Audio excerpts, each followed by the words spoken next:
A senior NYPD official telling NBC News that one person sustained a minor injury, and that actually is the person that is in custody.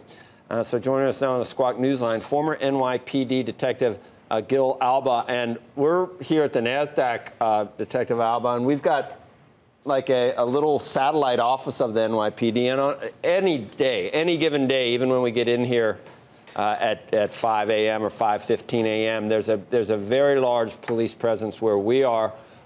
Is anything, do you think, different right now? What's going on behind the scenes for when you have an event like this with the NYPD?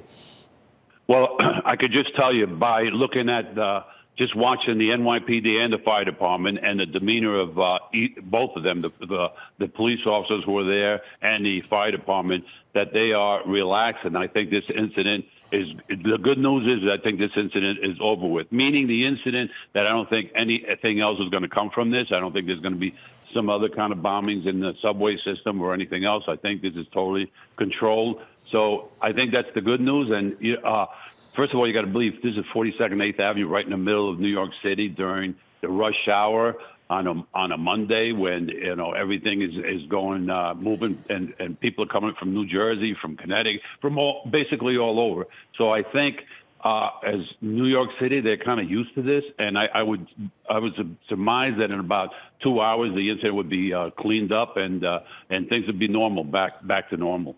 It's the holidays, obviously, and Times Square is just well known to be a place that might be a location of interest whenever you see any of the stuff on the internet. It always includes Times Square, the Eiffel Tower. Do you think that makes it a target, or do you think it's drawn so much attention and there's so much police presence and cameras and everything else? This might be one of the safer places around. What do you think, Gil? There's so many people there and so many tourists coming from all over, so it's packed, especially now. So it is not hard to carry like something like this, a pipe bomb in your coat when it's in the wintertime. So the Port Authority, where all the buses come in and the subways and all that, is they have hundreds of cameras in there and all over the place. And, something like this still happened. I don't really know the motive behind this thing. Right. It's obviously one person so far, and I don't even think he hurt himself that much. So they kind of know, after speaking to him, they kind of know the situation already.